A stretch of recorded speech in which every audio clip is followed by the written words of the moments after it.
ছাগলের মতো ছটপট ছটপট ছটপট ছটপট করছে, কেন বুঝতে পারছেন না? এসআইআরের পরে কী হতে পারে সেটা উনি জানেন, ঠিকই বলেছেন। ভাইপো বুঝতে পারবে না, ভাইপো এখনও বালি চুরি কয়লা চুরিতে লিপ্ত থাকবে, ব্যস্ত থাকবে, কিন্তু পিসি বুঝতে পারছে কোথাকার জল কোথায় যাচ্ছে।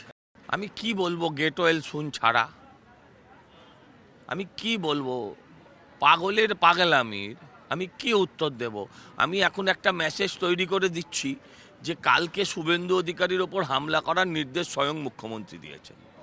এটা এখন কত সেকেন্ড লাগে, কিন্তু এই যে কাজগুলো করছে না, এই যে ধরুন স্বরাষ্ট্রমন্ত্রীকে জড়াচ্ছে, এই যে ধরুন শুভেন্দুবাবুকে জড়াচ্ছে, এর ফল ভয়ানক হতে পারে, এর ফল ভয়ানক হতে পারে। দুষ্টু লোকেরা কখন পট করে ভ্যানিশ হয়ে যাবে সেই আগেকার কেসটার মতন, সেটা কেউ বলতে পারে না। কাজ থাকলে কিছু গাফিলতি থাকবে, আর কিছু গাফিলতি নয়, কিছু কাজ ইচ্ছে করে খারাপ করা হচ্ছে, অন্যায় করা হচ্ছে, এমন কিছু প্রেসিডেন্স ক্রিয়েট করার চেষ্টা হচ্ছে যাতে জীবিত লোক মৃত হয়ে যাচ্ছে।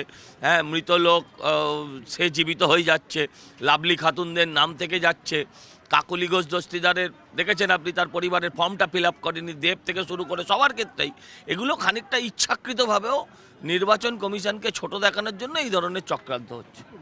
সারা বাংলায় হারবে, সারা বাংলায় হারবে। মমতা ব্যানার্জিকে কোথায় হারিয়েছেন, কোথায় আবার হারাবেন সেটা বড় কথা নয়, তৃণমূল সারা বাংলায় হারবে। আর ভবানীপুরে তো 7টার মধ্যে 5টা ওয়ার্ডে হারা। বিজেপির মণ্ডল সভাপতি নিরাপত্তারক্ষীদের হাতে আক্রান্ত হয়েছে, সেন্ট্রাল ফোর্সের হাতে।